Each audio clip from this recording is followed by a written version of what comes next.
This is Examined Leadership. Look closer, be better. I'm Kurt Lichty. And I'm Andrew Idy. We are continuing our task of helping you be better and look closer by talking about the principles of war. We are on number 5 today. The 5th principle of war is maneuver. Maneuver, as described in the field manual for the Army and on West Point's website, is to place the enemy in a position of disadvantage through the flexible application of combat power. In other words, making yourself adaptable, flexible, ready to change with the demands on the ground. So you should draw great plans, but be ready to change them during the battle and set yourself up to give you the greatest ability to move. Any introductory thoughts, Andrew? Yes, I do have an introductory thought. When we discussed that we'd be covering maneuver, I kind of panicked because I felt like, this is going to be some kind of crazy military strategy topic. But then when you expounded more on it and I did some more research on the topic, I like to think of the word flexibility. Maneuvering is also being flexible. It's having a plan A, a plan B, and a plan C, and why that's a good thing. Yeah, exactly. One of the phrases we always said in the Air Force was flexibility is the key to air power. So yeah, maneuver, flexibility, adaptability, I think they're all synonymous, so we're going to talk about that. Very important principle of war. When we started these, I thought I had the advantage on you talking about the principles of war because I've been in the military. I studied this in ROTC for years. I taught ROTC.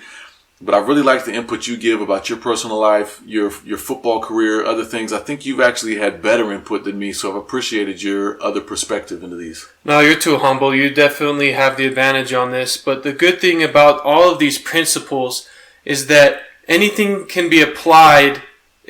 applied in one aspect of life can be applied in other aspects. Anything that's good can be applied to other aspects. So if something gives you an advantage on the battlefield, we're all in our own personal battles.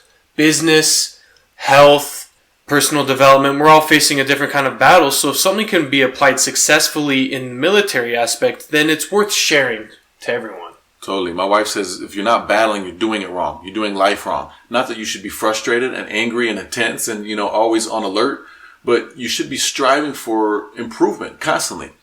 So yeah, we are going to talk military examples to begin with, though. I'd like to share some examples from the Civil War. Toward the beginning of the Civil War, Kentucky was a critical state. If you can picture the geography, it's in a critical location, but also because of the politics of the area, they had to have it. Abraham Lincoln of Kentucky said, "I hope to have God on my side, but I must have Kentucky."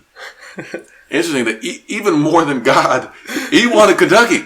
That's how important it was. So knowing how critical that state was, the Confederates moved quicker. They came in, they invaded first. So that's our first problem.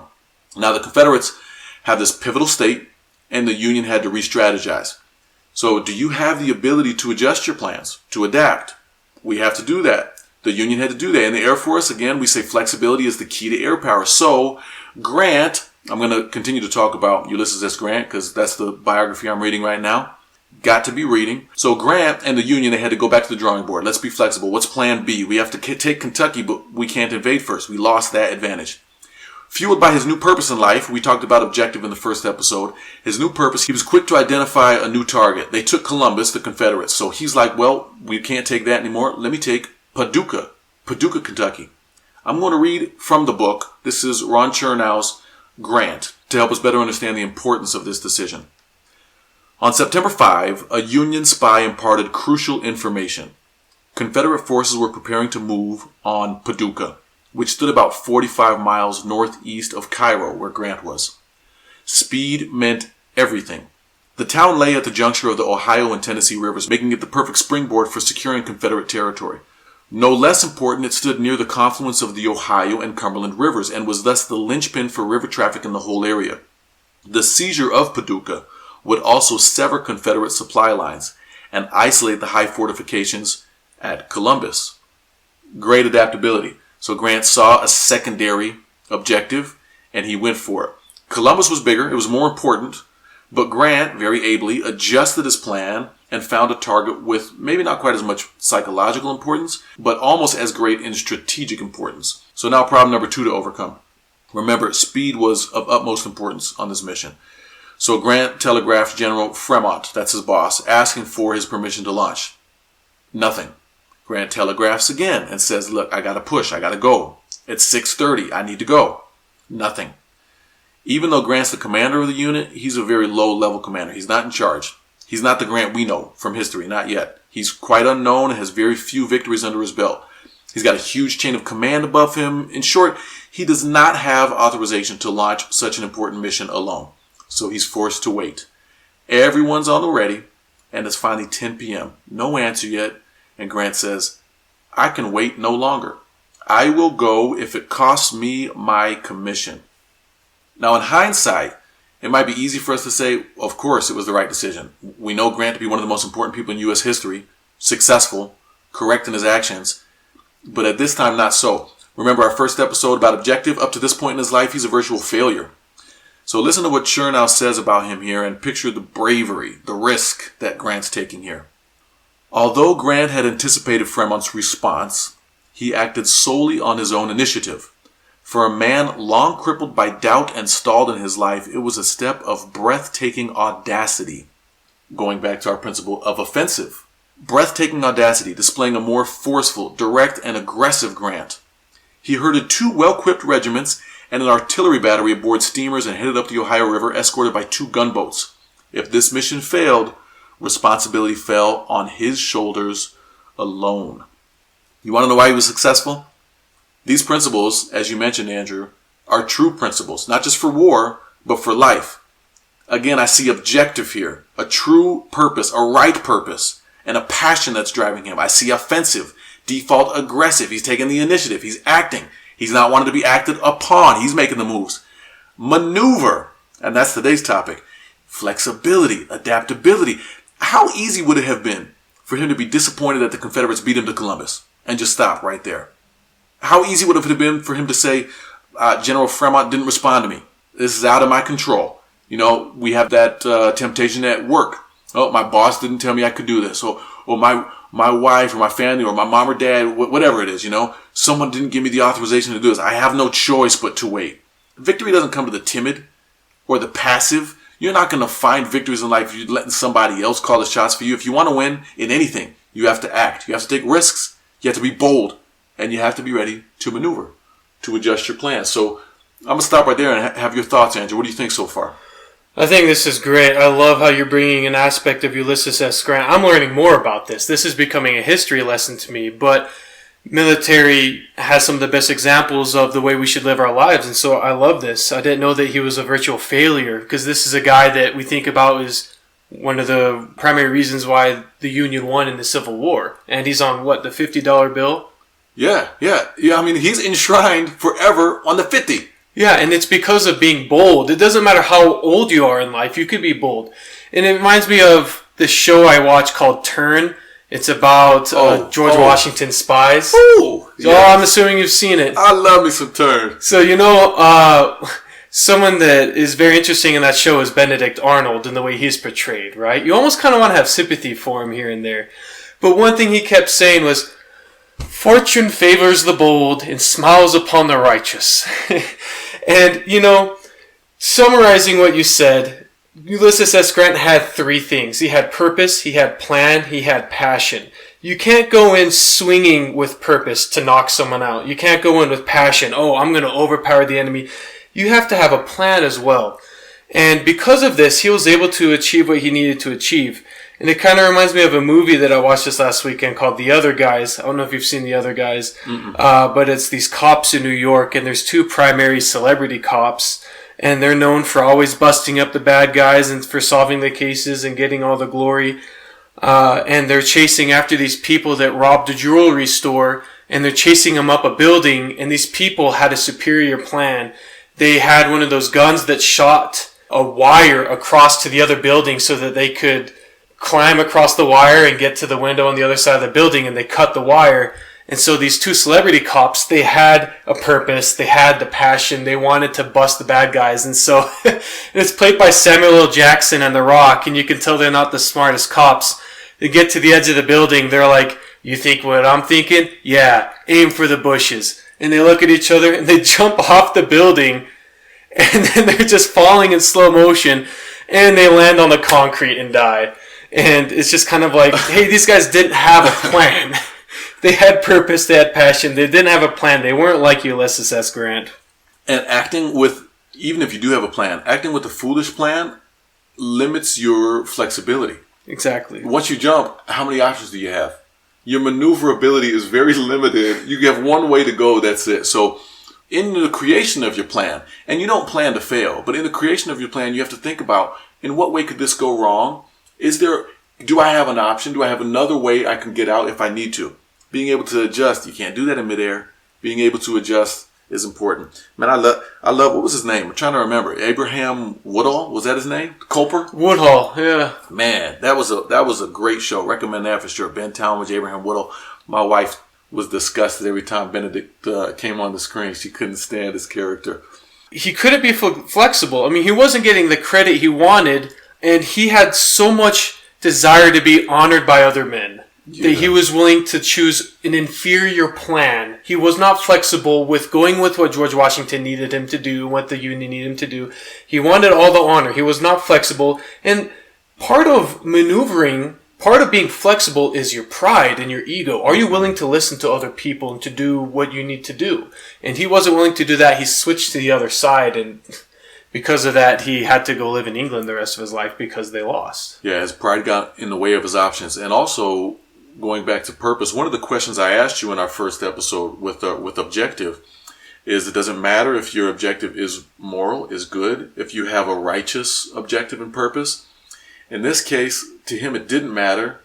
And I think that's proof that it does matter. You need to have a moral, a good purpose. Grant does in this case.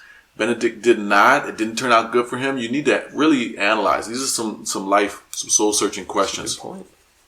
I want to go back to Grant. This chapter I'm reading in Chernow's Grant and the history lessons are just fantastic, especially when it comes to maneuver. So Grant takes Paducah. They win. First victory. He overcame 2 huge obstacles. They take Paducah. Action, we've talked about, is the great antidote to despair. It gives you momentum. It restores and enhances your confidence. So this is a huge victory, and this Grant victory gave him the courage to be flexible and bold in the future, and led to more winning. Too much winning. We can't take it anymore, Mr. President. Too much winning. So Grant was good. He was creative. He was adaptable. He actually even used the Confederates being in Kentucky first to his advantage. He was able to adjust on the fly. So when he came into Paducah, they didn't even need to fire a shot. He got there first, and he came in as if he were on the Kentuckian side, as if the rebels, the Confederates, had invaded, and he came as a liberator. I'm loyal to the people. I'm going to address you as a common friend. We have a common enemy in the Confederates. The psychology worked. Tactic worked. Flexibility. He was able to adapt. That wasn't his primary plan. So I want to share one more quick example. Another right after this one chronologically. The rebels have Columbus. Grant has Paducah. And the Union also has Price, which is close to Columbus.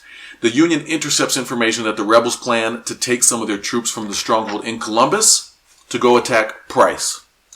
So to protect his fellow soldiers, Grant decides to undertake a new mission and go attack Belmont, which is right next to Columbus, on the other side of Price, to force the rebels to defend the other town. So I'm going to protect my folks in Price by stretching the rebels thin, making them go in 2 different areas, reducing the Confederates' ability to attack Price, reducing their maneuverability and options. Again, I'm going to use Chernow's words to describe what's going on. Unlike other Union generals who freely invented excuses for inaction, the restless Grant always scanned the horizon for reasons to fight. There is but very little doubt that we can hold this place, he told Julia from Cairo, Julius's wife. What I want is to advance. You got to admire the offensive, the initiative. He relayed his plan up the chain of command, and it was partially approved. He was supposed to get close enough just to harass and distract the Confederates at Columbus, but not to do an all-out assault. But General Fremont, his direct boss, I hope I'm saying his name right. I think it's Fremont. It's got an accent in it. General Fremont, his direct boss, gets let go. He gets fired. He's dismissed and leaves a huge hole in his chain of command. Again, adaptability. He uses this to his advantage. Instead of being paralyzed, I don't have a boss now. I don't have someone telling me what to do. No, I can act now. I'm my own boss. Grant gets excited by this. He takes advantage of the fact and initiates even more decisive action than he was authorized to do in the first place. So wasting no time, he pours 5 regiments, that's like 3,000 men, 4 transports, and 2 wooden gunboats into the area just 6 miles south of Columbus. They unload from the boats with a plan for a 5 to 6 day campaign, but he wanted to be really light and maneuverable, so Grant gives the command for everyone to unload down to just 2 days' rations. Bold, risky, but it's going to give them more maneuverability. They move on the city. This is Grant's very first time presiding over an army in combat. He's had a lot of victories before, but they've been peaceful victories. And he's been in combat before, but he's never been in charge. So this is his very first time going into real combat, trying to get a blood-won victory. And his soldiers are untested in battle too. They're all amateurs. I'm constantly impressed with his boldness. So they launch with speed of action, offensive, violent action. Grant gets his horse shot out from under him during the battle, grabs another horse, pushes forward. They take the city. Now, last example of maneuverability, his troops are so amateur at this point that once they take the city, they start looting and celebrating and not setting up any security, another principle of war. We'll discuss that soon. So they don't set up security, and it's easy for the rebels to regroup, reinforce, and strike back. So the Confederates bombard Belmont with cannon fire. Grant's men start tripping. They're running around everywhere like they're with the chickens like their heads cut off. Again, today's principle is maneuver. So you think you found a victory. You did something right. You get a win. But only to immediately be hit with a hardship. What do? Here's the question. I'm going to throw it to you in a second here. You win. You think you won. And then you get slapped in the face. Do you quit? Do you give up? Does it discourage you to the point of paralyzing you and your decision-making ability? Not Grant. He was cool. He was collected. He was quick in his thinking. So he jumps back on his horse. He rounds up his men. He excites them and says, hey, look, we marched in here. We can easily march back out. We're all good. So he marches them right back out of the city. Very few losses, minimal losses. They still felt the victory of taking the city. These amateur soldiers, it's a win. Their primary objective was achieved of protecting the men in Price. Another win. So take it. This is a solid win. Solid maneuver in action. He had to adjust again. So Chernow finishes last quote I'm going to read, then I'm going to let you answer that question. On a personal level, Belmont was Grant's baptism by fire. He had shown a boldness bordering on impetuosity and a preternatural coolness under fire. He had improvised new solutions when the original battle plan went awry. A key mark of military leadership to be able to improvise solutions when the battle plan goes awry. Belmont probably removed any doubts about himself that he had carried over from his civilian life. So Andrew, what do you think? When you get a victory and then you get slapped in the face, it's not the victory you thought it was going to be. It's a smaller victory, or maybe the victory is taken away altogether. What's the proper way to respond, or have you dealt with that in your life? Yeah, so I think that the proper way to respond is to remember that when you start I don't know if it's some kind of law of the universe, but when you start to make a big goal or you start to have a big victory, you're going to be met with equal amount of resistance. And so always having that in the back of your mind, it shouldn't make you paranoid, but you should never feel like you're caught off guard. You should be prepared. Mindful, not fearful. So it makes me wonder what Ulysses S. Grant, I know that we know he was a perpetual failure, but I wonder what he did leading up to this point in his life to help him be cool, calm, and collected under fire. And it makes me think of when I practice yoga. I've been doing yoga for a little over a year now, and it made me kind of uncomfortable at first because I'm 6'5", 255 pounds with a beard and a bald head. I'm not a normal person you see in yoga. And I'm bending in ways I have never bended before. But my teacher always says this. In yoga, you need to breathe. When we're practicing, and she always says this when we're trying to do our splits. Can you do the splits? Not even close. My daughter was trying to do them with me the other day. She's in gymnastics. And she was laughing so hard, me trying to get down. I can't even get close. Yeah, because you start to get a little bit uncomfortable because your body has never been to that threshold before. It's teaching you, okay, my legs are going wider than they should go, than I'm anatomically programmed to do. And she says, when you get under fire, when you get stressed, when you are being pushed, when your flexibility is being pushed, you need to breathe to teach your body and teach your mind that it's okay to be where you are. So I'm wondering if Ulysses S. Grant had that in his mind. He's just like, okay, I'm under attack. We just had a big victory. I need to just breathe. I wonder if he has an ability to detach himself from the emotions in that moment, or if he had some kind of training leading up to his life to know how to detach from the moment, detach from the emotions, and breathe and know that it's okay to be where I am right now. I feel like I'm under pressure, but this is okay. And then that helps you think with a clear mind and helps you react to it.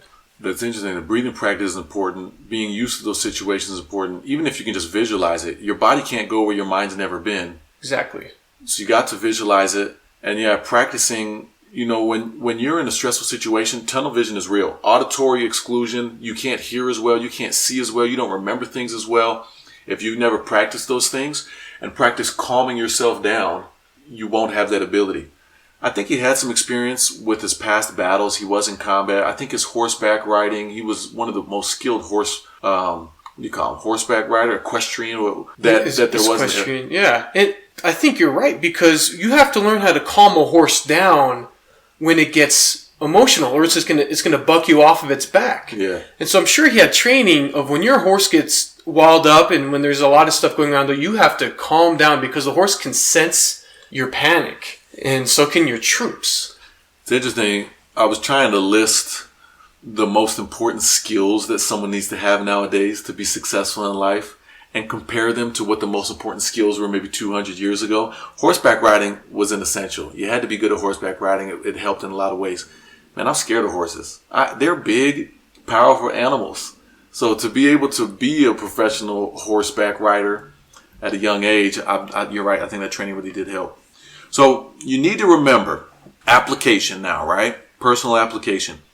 Your plans don't have to be perfect. You need to be flexible enough to act without having a perfect assurance that your plan's going to work. A good plan is essential, but you never have a perfect plan. Even when you do, I just interviewed a military officer deployed in Afghanistan to discuss the principle of war security. You're going to like that one here in a few episodes. He taught me a key phrase. I hadn't heard this one from my time in the military, but it's great. No plan survives first contact with the enemy. No plan survives first contact with the enemy. So you need to know going into this. This is a great plan. It's not going to work.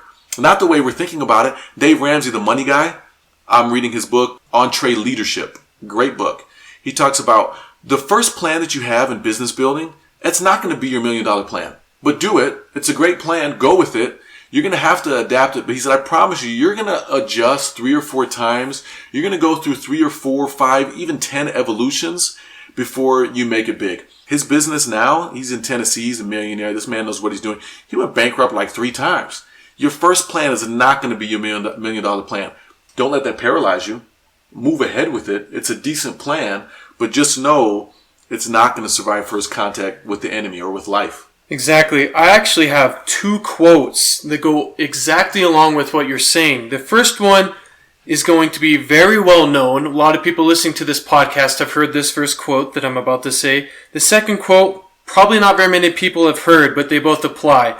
The first one is by Thomas Edison. He says, I haven't failed. I've just found 10,000 plans that won't work. Many of life's failures are people who did not realize how close they were to success when they gave up. And then they quit. What a tragedy. You were right there, but you couldn't maneuver. You didn't have this principle, and you quit just before you succeeded. Exactly. And then, you're a military man. You know who Chesty Puller is. Or maybe you don't. I don't know. Because you're a different branch of the military. You got me. Tell me. Educate me. Chesty Puller is the most famous Marine in the United States Marine Corps. He was known as like the father of the Marines. They have a little bulldog, a mascot named Chesty. All right. Chesty Puller. I think they have some kind of song that they sing to Chesty every night in the military or in the Marine Corps. I'm not quite sure. He fought in Korea. He was one of the main generals in Korea, and I believe he fought in World War II as well. It says here, I may not have much to go off of, but I have persistence. You never know if you're battle ready until you come under fire. I believe in the first podcast you said you can only prepare so much until you have to move forward. Yeah. No plan is going to be perfect. You have to have the courage, and like you said earlier, what's the first remedy? What's the best remedy to fear and hesitation? Action. Action instills confidence. Action gets rid of fear. Or it doesn't get rid of fear, it just makes you more courageous than fear. You can't take away fear. Yes. You just get more courageous. Yes. And so you do not know if your plan is battle ready until you come under fire. You have to put into practice your plan and be flexible. you know this podcast wasn't going to happen unless I had a football analogy. So let me share this football analogy with you. Yeah, here it comes. In football, there is a play called the option. Okay? And so basically what happens is the quarterback gets the ball and he runs with the football. That's plan A. It's a designed play where the quarterback runs with the football and his objective is to get as many yards as possible. He has a plan B. If he looks like he's going to get tackled, if there's not going to be much ground, he comes under fire, he has the option to pitch the ball to the running back who's following behind him. So when you run this play, it's a design to have a plan A, a plan B, and a plan C. Because you decide, am I going to run up the middle or am I going to pitch it to someone? And so that's being flexible. That's like, hey, maybe this plan works. Maybe this first plan works. Maybe we get a couple yards. If not, it's okay. It's not the end of the world. I can be flexible. I will pitch the football to someone else. And you can go through with plan A. If it works, you can keep going? That is the plan A. That's the plan. But there's a plan B and plan C, and you can keep going with either one of those. Exactly. I love it, man. I hope there's going to be one every episode of football. I will do my best. It is a beautiful game. My basketball coach used to tell us all the time, good players go baseline, but great players go middle. Why? Because if you go baseline, you don't have many options. There's only one place to go. You can go out of bounds, you can go back up. You go middle, you got options. I can go left, I can go right, I can come back out, I can lay it up, I can pass. You got options if you go middle. It's about filling the lanes, right? My point guard's middle, he's driving. My buddy, he's on the right. So I'm going to go left. I'm going to give myself some options. It's about maneuverability. So going back to Grant's victories, I basically outlined them as perfect victories, but they never are. And you need to be able to adjust. You need to be able to take the win and keep going. So here's Chernow's last line. Last I'm going to read from the book today. Grant's victory was not an unalloyed success. Military historians have faulted Grant for not providing sufficient guards for transports, for failing to block the arrival of Confederate reinforcements from Columbus, and for not incorporating the 2 gunboats into his overall strategy. Belmont also previewed one of Grant's few salient weaknesses. Intent on his own offensive strategy, he often failed to anticipate counter-moves from opposing generals, leaving him vulnerable to dramatic surprises. And Belmont was not the last time he was blindsided by the enemy. That's harsh criticism. It was a victory. It gave him momentum. They went on, obviously, to win many more battles, many more victories. But there were some blunders. Take the victory for what it is, but there's a great lesson here, is you need to be able to anticipate counter moves from the opposing generals or from the opposing enemy. So when I've got a plan, my wife's great at this. It's almost too good at where it's frustrating. I'm so excited about this. I'm doing this. What do you think? It's like, without even validating me, it's like, okay, I see like 5 holes in this plan already. I'm like, hold on. You got to at least say, cool, let's go with it. She's learned. She's super supportive. She's great. But yeah, she's like, yep, I hear you talking. There's 4 or 5 holes we need to address before you really start moving, which is good. It gives me more options, give me more flexibility in the future. When you just rush headlong into a plan without thinking of these other options, when you go baseline, you don't have a lot of places to move. So how can I give myself the most freedom to maneuver? I don't want to paint myself into a corner. What are some ways in life that you think we can give ourselves the most freedom to maneuver, the most flexibility? How do we open up options for ourselves? That's a good question. I would say come up with as many plans as possible. Plan A, Plan B, Plan C. And I think that a lot of people need to hear this fact is a lot of people will say, you know what, I am destined to do this one thing. I'm going to achieve this. I'm going to be inspired. I read all the quotes online that say, if you dream it, you can achieve it. But they have failed to come up with a Plan B or a Plan C. And because of that, they end up not achieving anything good. They go for one amazing thing, but then they don't achieve anything good because that first thing fails and they don't know what to do. And that's great. You want to be offensive. You want to drive hard. If you have a passion and you're good at it, you go hard for that thing. Back to our first conversation. You were going to make it to the league. You were going to be an NFL player and you put on the 49ers helmet. You were on the field with these guys. Right now, you're not playing with the 49ers. You played with the Chiefs, I think, for a little while too. The plan didn't work. But all your eggs weren't in that one basket. What else did you do to give yourself options? I mean, if it had failed and you had no other preparation, where would you be? Give us some of that story. Exactly. And I didn't mean to say don't go after your dreams that you can't work towards something. But I'm saying that you can dedicate most of your energy and most of your time into your plan A, but you need to have a plan B or plan C, because guess what? This is life. Yeah. And no one is here is perfect. So you need to have backup plans. And so what I did, I trained my butt off. I became in the best shape possible. I tested well. I played well in the scouting bowl, and everything was supposed to work out. I could have kept placing all my eggs in that one basket, but I didn't. I said, you know what? My body's fallible. I could get critically injured. I could fall onto a team that doesn't actually need me and they could cut me. And so I said, you know what? Just in case, I'm going to plant some seeds for plan B, and I'm going to make sure that I was at the time going with a master's degree from BYU in Master's of Public Administration, and I needed an internship that summer for credit. And so I was in touch with doTERRA at the time. So I had doTERRA as a plan B to do an internship, and so plan A didn't work. And because I was default aggressive, I had a plan B. And I came here, and I was flexible with it, and I got recruited to be an account manager for the Brazil department. And so plan B, coming up with a plan B does not mean you're accepting failure for plan A. That means you're accepting flexibility to be as successful as possible by all means possible. Okay, so let me ask you a tricky question. Is it possible to try to set yourself up for a plan B by maybe having both feet in both plans and not getting enough momentum to go ahead? Like, at what point am I committed to both my options, and so I can't move forward? You know what I'm saying? Like, I in my mind, I got a visual of you standing on a precipice, on a crack. You got a cliff. The ground's opening up. Your foot's on plan A. Your foot's on plan B. They're parting ways. At some point, you got to pick, or you're falling. At what point am I committing too many resources? This goes back to, I guess, economy of force, right? We talked about. At what point am I committing too many resources to my plan B or my plan C? And I just need to move forward with plan A. Exactly. That's a great question.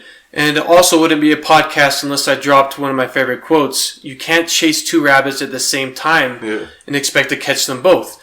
There's also a principle to be said, to be accounted for here, which is prioritize and execute. So yes, I think that if you do divide your forces, which is something you should never do, mass, right? Going back to that principle, mass your forces. Yeah. You prioritize and execute. Just because I have a plan B and a plan C doesn't mean that I am prioritizing plan B just as much as plan A. I have a plan A. I'm going to prioritize that. I'm going to give most of my resources. So theoretically, if I have one foot on both sides of the crack, I'm not prioritizing anything. Okay, I'm divided. Yeah. I got feet in both waters, and I'm going in both directions. I'm being pulled. I'm not going to accomplish either of those. I'm going to fall right down the middle of the crack. So if I have my feet like that, then I need to go, whoa. Yes, I have a plan A, I have a plan B, I have a plan C, but I need to prioritize and execute. You got to go one step at a time. A journey of 1,000 miles starts with the first step. You don't jump to the 100th step just like that. I like that. No, that was a perfect answer. You're divided. If you've got a foot in both plans, you're divided. So you're not a fan of being married with the backup list of females you could get with, huh? That's one thing I don't have a plan B for. There's no backup list? You're all in with the one you got, huh? I'm all in, especially if my wife is listening to this. Oh, boy. Yeah, you do need to be all in. Not that, and I guess since we're talking marriage and divorce, you are all in. I don't like, Jordan B. Peterson talks about this too. How offensive is it to move in with someone and say, we're not going to get married yet, let's test this out? It's basically telling the other person, I like you a lot, but you know what, just in case somebody better than you comes along, I'm going to leave you for them. So let's just live together for a while until I realize that, nope, I can settle with you. That's offensive. This reminds me of when I was serving an LDS mission in Brazil, I would come across families. There was one particular family, I asked them, how have you, it's common practice to not get married down there legally because it's hard. Getting married here in the United States is easy, but down there, for some reason, the processes are more difficult. And it's expensive, right? Even here, I think I had to pay $50 to get married. $50, that's more than 200 reais down there. That's a lot for a poor family. Exactly. So I'm sitting here in a family of a home, There's a mom and a dad. There's 4 kids running around the house, and I said, "Well, what's holding you back from being married? You guys have been together for 13 years. You have 4 kids." And then the wife says, "Well, what if I wake up and I don't love him anymore?" And I was like, Ouch. "Oh, Ouch. Sounds like you are divided. Sounds like you haven't prioritized your husband. You got the plan B already in mind. So that's why you got to prioritize and you got to execute and you got to go all in into a plan to see if it works or not." Yeah, somebody really smart 2,000 years ago said if a house is divided against itself, it cannot stand. He kind of knew what he was talking about. He had some good one-liners. Got some good teachings. Absolutely. So yeah, you do need to go all in with one plan. Go be aggressive, be default aggressive, but make sure you're giving yourself maneuverability. In most cases in life, there aren't as concrete as marriage or other things. You got to give yourself some options. Speaking of families also, one of the ways my wife, I talked about how she's great at being maneuverable, seeing flaws in my plans. One thing I think I do better than her though, if she's listening, I think she'll agree.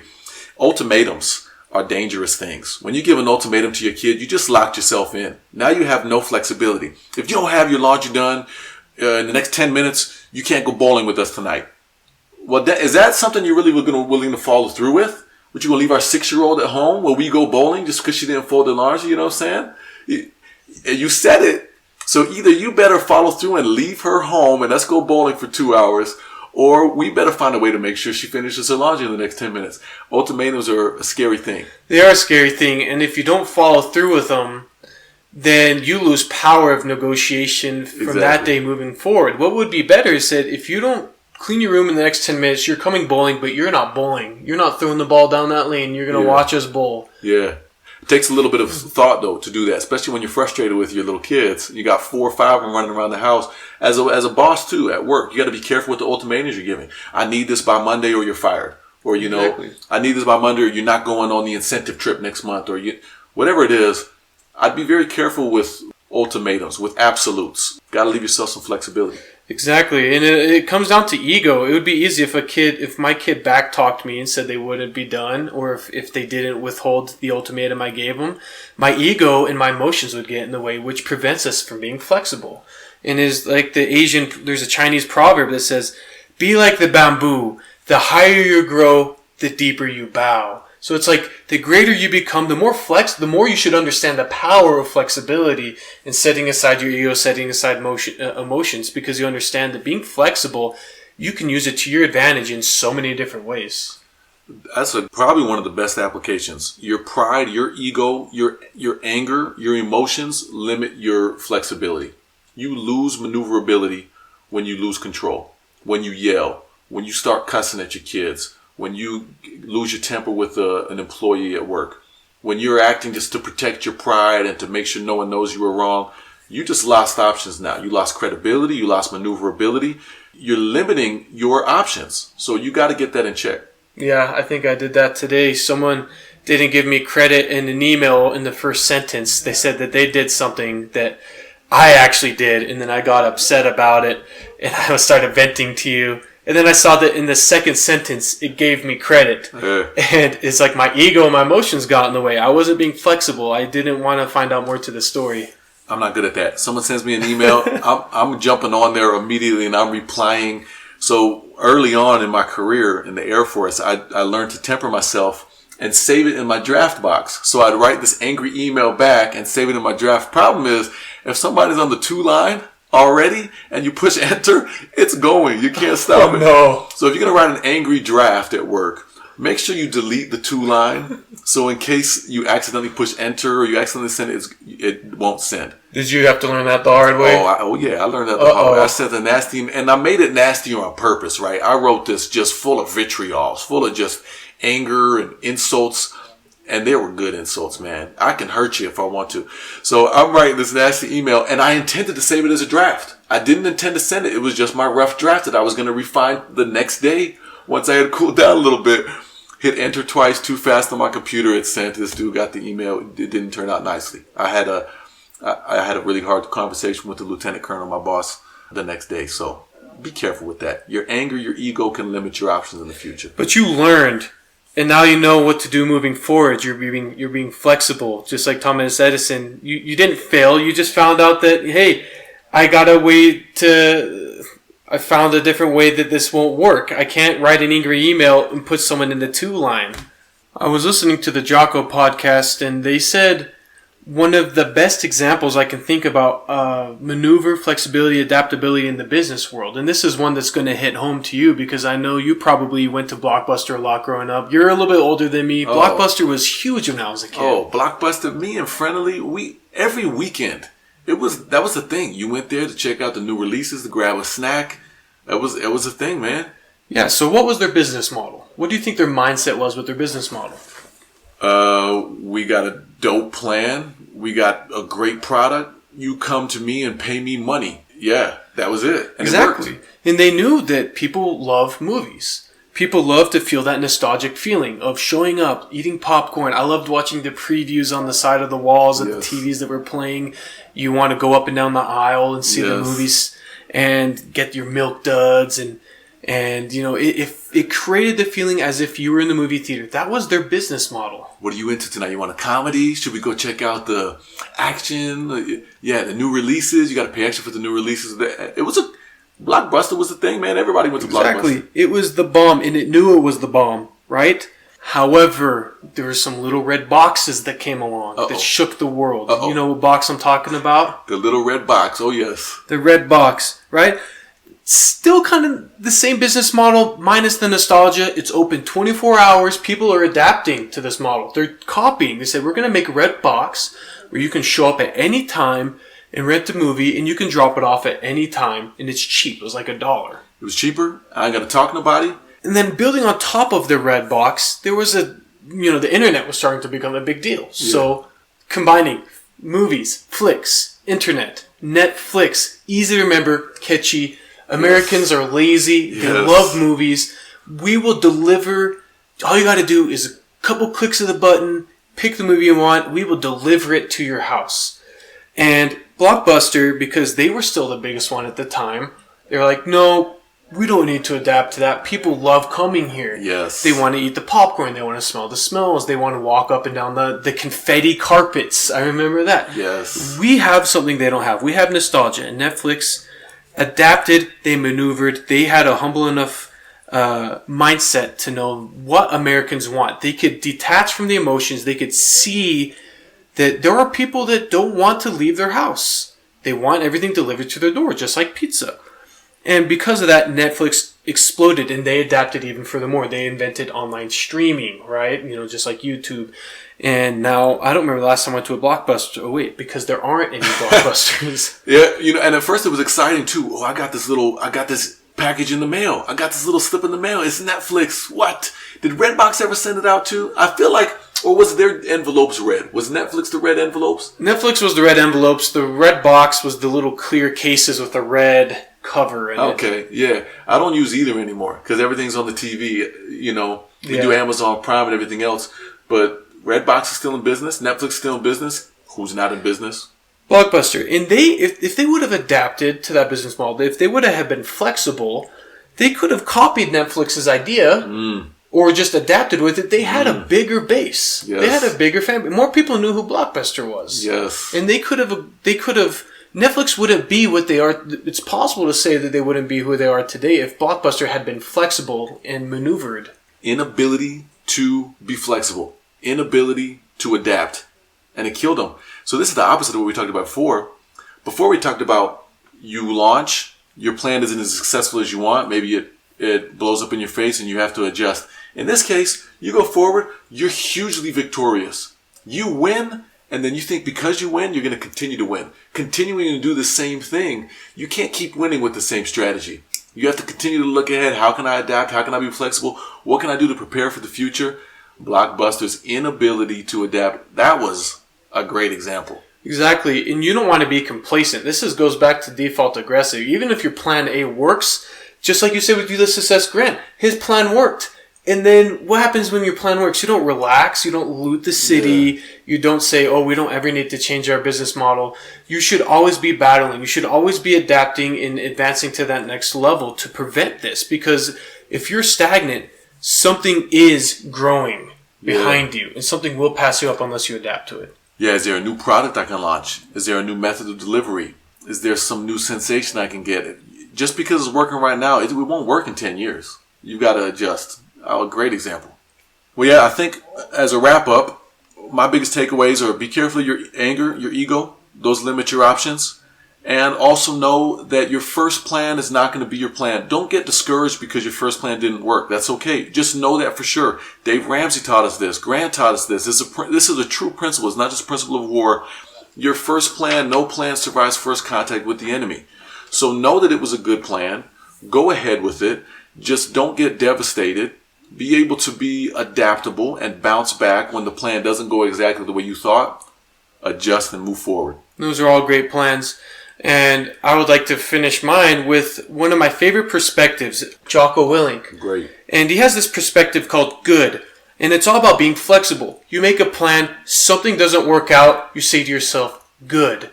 Because there's something good to be learned from everything. So I'm going to read an excerpt from this book. It comes from the book called Discipline Equals Freedom. It's one that I've recited on almost all of our podcasts. And let's see here.